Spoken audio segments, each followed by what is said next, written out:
And welcome, everybody, as we get set for another year of Track Talk. Excited about this. Steve Kaplowitz joined by the voice, Sunland Park Racetrack and Casino. He is Eric Alwan. Eric, I love the background. You look terrific. You look rested, ready to go. And it's hard to believe that coming up tomorrow, we have the start of the 2024 stakes and the live racing season here at Sunland Park Racetrack. Happy New Year. So good to see you, Steve. Thanks for putting on the show for us. It's been a while since we've had live racing at Sunland. You got to go all the way back to early April, but the horses are here in mass. We've got an exceptional group of jockeys and trainers that are going to be competing. And I tell you that it's hard to believe that opening day is tomorrow, on Friday, but the card looks outstanding. We've got 11 of the best sprinters in this area running in the KLAQ handicap. Going 5 furlongs, and that race is worth $65,000, and it'll be preceded by $100,000 stakes, the New Mexico State Racing Commission handicap, with the finest New Mexico bred mares running in that one, and a very exciting horse will be in that one, Carina, a horse that's won 11 times from 23 starts. So the excitement is certainly brewing, that's for sure. Let's talk a little bit about what's happened since we last spoke, which was back in the spring of 2023.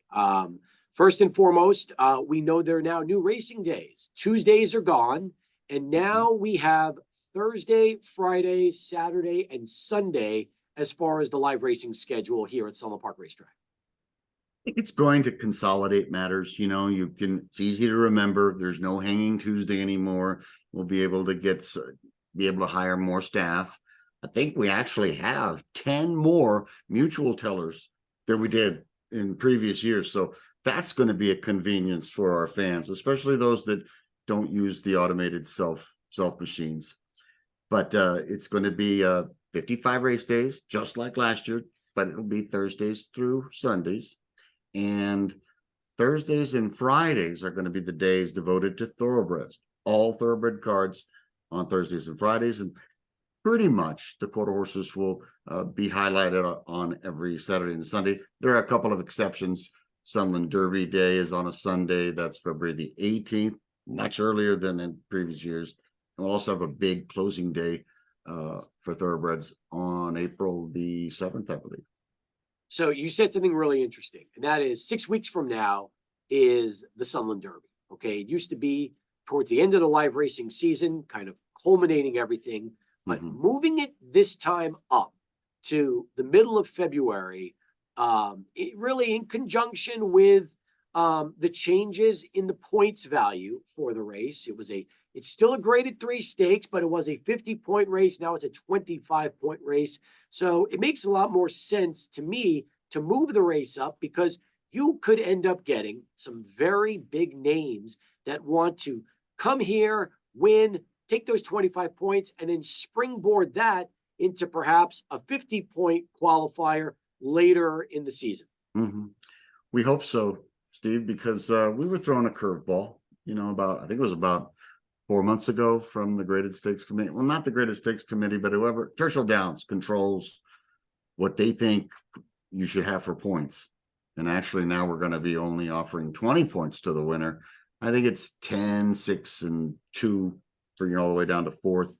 So Dustin Dix, our renowned director of racing, was forced into a plan B, and he had to reshuffle the cards, reshuffle the deck, and make this, like, as you said, kind of a springboard. You get some points, and then you're going to need to run again somewhere else, and then you could be in the Kentucky Derby. And it's still a lot of money. It's down $400,000 this year, and still a lot of money. I mean, the winner will get $200,000. We'll still be on the radar for the biggest 3-year-olds and all the great trainers like Todd Fincher and so forth, and of course Bob Baffert. But we're going to do it earlier and at a shorter distance too, Steve. Only a mile and a 16th, but it's still going to be our biggest day and very important to us. And we hope that hope for good weather. Certainly, February can be kind of tough, but I'm looking forward to it. And there won't be like like a soft closing day. that day has been really strengthened up, and it's strengthened by thoroughbreds. There'll be a $200,000 Sunland Park handicap. So I think that in its entirety, the Sunland Park season is just as attractive as always. Eric Alwan with us, the voice of Sunland Park Racetrack, as we continue here on our season edition, our season preview of Track Talk. Some people are probably wondering, well, why did this race lose points? Eric, it's really kind of sad because you could say that this was not Sunland's doing. It's just things have happened. And take, for example, the Kentucky Derby this past year. Todd Fincher's horse was primed and ready to go and going to make, for the first time ever, one of the Fincher horses in the Derby. And then the horse breaks down at Churchill, just getting ready to warm up for the race. And sadly, had to be put down. And nothing to do Very with sad. Sunland. But Very sad. ultimately, these were kind of the breaks that have happened in recent years that just never gave the Sunland Derby winner a true, fair opportunity to try to see if they could join Mind That Bird in being another Kentucky Derby winner. That's a fair assessment, the way that you described it. All those things happened. And I believe it was Wild on Ice for Joel Marr that won the Sunland Derby last year. And he was the one that got hurt and had to be put down at Churchill. And there was a massive injuries at Churchill Downs that week, the week before. So that was a tragedy. And Todd's horse Runaway Ghost a little further back. He got hurt, couldn't run. But there's a flip side to that story too. There was the Doug O'Neill horse that won the Sunland Derby of a few years ago. That was so impressive. He went on to win a number of grade 2, grade 3 stakes races. Why didn't we get credit for that? I mean, Churchill just completely, forgot about that. And even this year, considering that the winner couldn't run anymore, there was a second or third place finisher that did very well after that in graded stakes. So it's just how you want to do it. I mean, it's still a lot of money and it's important, but I guess you sized it up the way they thought. We just didn't have enough. There was Firing Line won our Sunland Derby back in 2015. That's not like forever ago, is it? And what does he do? He runs second to American Pharoah in the Kentucky Derby. American Pharoah won the Triple Crown. So I don't really get it. I just,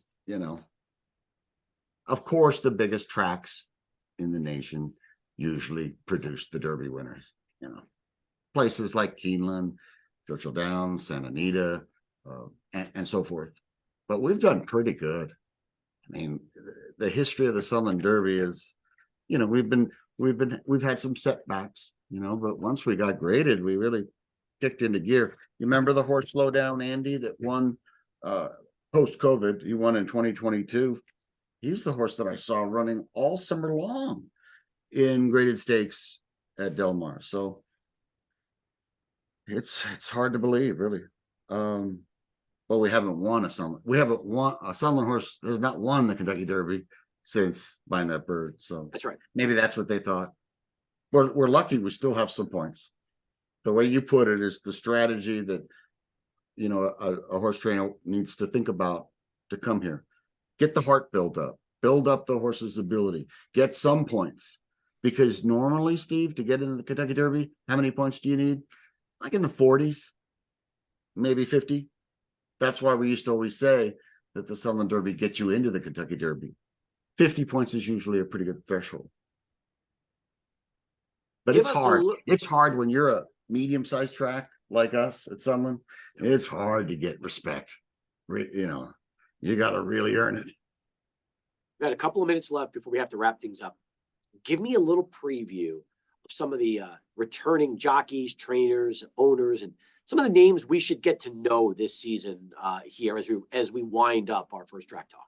That's a great question, Stephen. I think that Luis Fuentes, who's been just a lights out rider for the last few years, he was the Jockey King last year. We're going to see a lot of Luis Fuentes, but he's so good, so coveted by other trainers at Oaklawn Park, which is a huge racetrack. He'll be shuttling back and forth. I think we'll see Luis a lot on Thursdays and Fridays to ride the thoroughbreds. and he's going to have an enormous impact. I predict Alejandro Medellin, one of our old favorites, tremendous rider. He won the jockey championship at Albuquerque last fall, and he's riding, I think, the best of his career. So watch out, certainly, for Alejandro Medellin. And then we've got just an assortment of other riders like Christian Ramos. He and Adrian Ramos are great riders, and Christian can ride both quarter horses and thoroughbreds, while Adrian is the go-to man for the Great West Giles. And we're going to see Adrian Ramos aboard the richest quarter horse ever in our championship at Sunland Park on Sunday. Of course, that's KJ Desperado. So if you want to win money at Sunland, you first got to look at who trains the horse, and they usually get the best riders. Here's one that is a nice name to bring up. How about Kenny Tohill returning to Sunland for full-time basis now?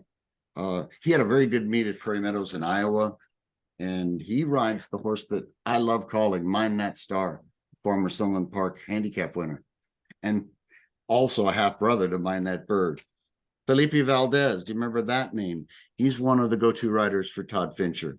And then new name that maybe not everybody in this part of the world knows, but he's big in Arizona, and he impressed me so much at Albuquerque. That's Luis Valenzuela.